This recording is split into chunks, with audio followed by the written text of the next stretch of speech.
Hello student, YDT classes में आपका स्वागत है। आज हम लोग वर्ग 10 के नागरिक शास्त्र का तीसरा चैप्टर जाति, धर्म और लैंगिक मसले के प्रश्न उत्तर करेंगे। यह पार्ट 2 है। इसके पहले हम लोग एक वीडियो बना चुके हैं।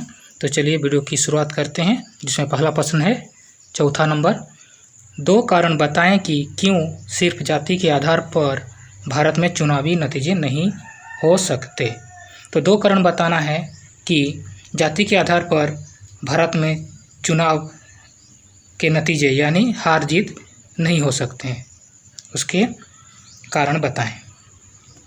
तो इसका उत्तर होगा सिर्फ जाति के आधार पर भारत में चुनावी नतीजे तय नहीं हो सकते। इसके 2 कारण निम्न हैं, जिसमें पहला है भारत में ऐसा कोई भी संसदीय क्षेत्र नहीं है जहां एक ही जाति के लोगों का बहुमत हो।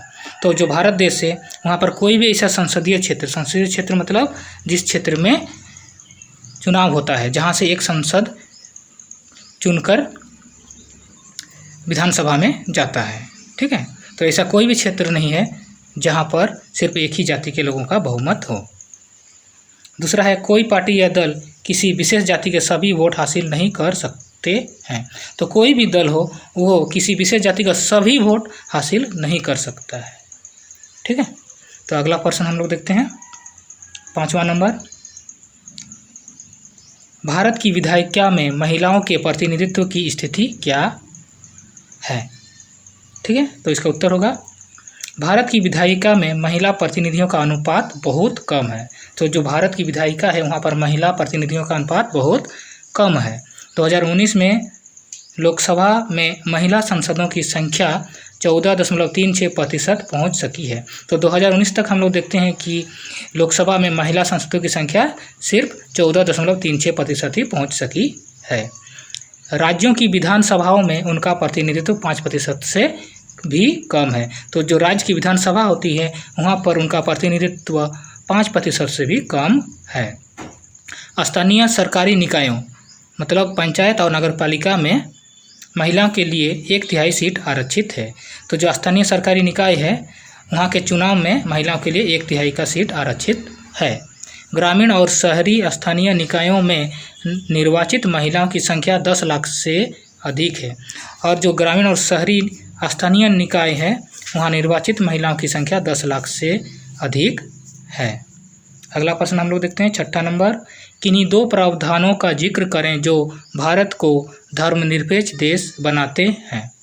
तो कोई 2 प्रावधान के बारे में बताना है जिससे पता चलता है कि भारत धर्मनिरपेक्ष देश है। तो इसका उत्तर होगा भारत को धर्मनिरपेक्ष बनाने वाले 2 प्रावधान निम्न है, जिसमें पहला है भारत में किसी भी धर्म को राजकीय धर्म के रूप में अंगीकार नहीं किया गया है। तो जो भारत देश है यहाँ पर किसी भी धर्म को राजकीय धर्म के रूप में नहीं माना गया है। भारत का संविधान किसी भी धर्म को विशेष दर्जा नहीं देता है, और जो भारत का संविधान है वो किसी भी धर्म को विशेष दर्जा नहीं देता है। दूसरा पॉइंट है संविधान सभी नागरिकों और समुदायों को किसी भी धर्म का पालन करने और प्रचार करने की आज़ादी देता है। तो जो भारत का संविधान है वो नागरिकों को और समुदायों को किसी भी धर्म का पालन करने और उनका प्रचार करने की आज़ादी देता है।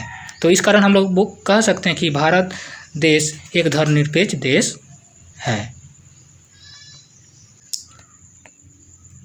अगला प्रश्न है 7वां नंबर। इनमें सही उत्तर का चुनाव करना है। प्रश्न है जब हम लैंगिक विभाजन की बात करते हैं तो हमारा अभिप्राय होता है क नंबर स्त्री और पुरुष के बीच जैविक अंतर, ख नंबर समाज द्वारा स्त्री और पुरुष को दी गई असमान भूमिकाएं, ग नंबर बालक और बालिकाओं की संख्या का अनुपात, घ नंबर लोकतांत्रिक व्यवस्थाओं में महिलाओं को मतदान का अधिकार न मिलना। तो इसका जो सही उत्तर होगा वो है ख नंबर समाज द्वारा स्त्री और पुरुष को दी गई असमान भूमिकाएं। अगला प्रश्न देखते हैं 8वां नंबर। भारत में यहाँ औरतों के लिए आरक्षण की व्यवस्था है, जैसे क नंबर लोकसभा, ख नंबर विधानसभा, ग नंबर मंत्रिमंडल, घ नंबर है पंचायती राज की संस्थाएं। तो इसका जो सही उत्तर होगा वो होगा घ नंबर, पंचायती राज की संस्थाएं। अगला प्रश्न है 9 नंबर, सांप्रदायिक राजनीति के अर्थ संबंधी निम्नलिखित कथनों पर गौर करें। सांप्रदायिक राजनीति इस धारणा पर आधारित है कि अ नंबर दिया है, एक धर्म दूसरे से श्रेष्ठ है। ब नंबर, विभिन्न धर्मों के लोग समान नागरिक के रूप में खुशी खुशी साथ रह सकते हैं। स, एक धर्म के अनुयायी एक समुदाय बनाते हैं। द नंबर, एक धार्मिक समूह का प्रभुत्व बाकी सभी धर्मों पर कायम करने में शासन की शक्ति का प्रयोग नहीं किया जा सकता। इनमें से कौन सा या कौन सा कथन सही है? जैसे क नंबर दिया है अ ब स और द, ख नंबर दिया है अ ब और द, ग नंबर अ और स, और घ नंबर दिया है ब और द। तो इसका जो सही उत्तर होगा वो होगा ग नंबर।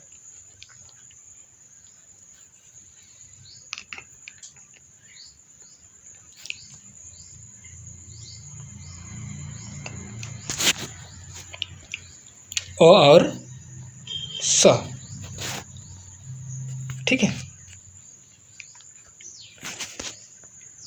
अगला प्रश्न 10वां नंबर, भारतीय संविधान के बारे में इनमें से कौन सा कथन गलत है? तो इसमें कौन सा कथन गलत है उसे चुनना है।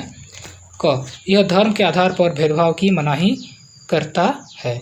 तो यह तो करता है। ख नंबर, यह एक धर्म को राजकीय धर्म बताता है। ये गलत है, ठीक है। ग नंबर क्या दिया हुआ है? सभी लोगों को कोई भी धर्म मनाने की आज़ादी देता है। यह तो देता ही है। घ नंबर है, किसी धार्मिक समुदाय में सभी नागरिकों को बराबरी का अधिकार देता है। यह भी संविधान में देता है। तो इसमें जो गलत है वो होगा ख नंबर,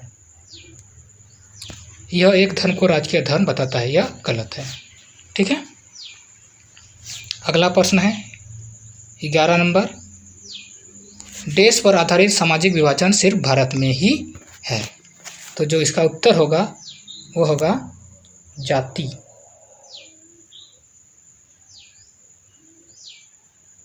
जाति पर आधारित सामाजिक विभाजन सिर्फ भारत में ही है, ठीक है। अगला प्रश्न हम लोग देखते हैं 12 नंबर, सूची 1 और सूची 2 का मेल कराएं और नीचे दिए गए कोड के आधार पर सही जवाब खोजें। तो इसमें सूची 1 और सूची 2 दिया गया है, इसको हमको मिलान करना है। तो इसमें पहला दिया हुआ है, अधिकारों और अवसरों के मामले में स्त्री और पुरुष की बराबरी मानने वाला व्यक्ति। जो दोनों को बराबरी मानता है उसे हम लोग क्या कहेंगे? उसे हम लोग नारीवादी कहेंगे, ठीक है। तो इसका जो मिलान होगा वो होगा नारीवादी, ठीक है। अगला हम लोग देखते हैं दूसरा नंबर, धर्म को समुदाय का मुख्य आधार मानने वाला व्यक्ति। जो धर्म है उसे मुख्य आधार मानने वाला व्यक्ति क्या होता है? वो होता है सांप्रदायिक। तो इसका मिलान होगा सांप्रदायिक। तीसरा है, जाति को समुदाय का मुख्य आधार मानने वाला व्यक्ति। जो जाति को ही समुदाय का मुख्य आधार मानता है उसे हम लोग कहते हैं जातिवादी। तो इसका मिलान होगा जातिवादी। चौथा देखते हैं हम लोग, व्यक्तियों के बीच धार्मिक आस्था के आधार पर भेदभाव न करने वाला व्यक्ति वो क्या होता है? वो ग नंबर होगा, धर्मनिरपेक्ष होता है, ठीक है।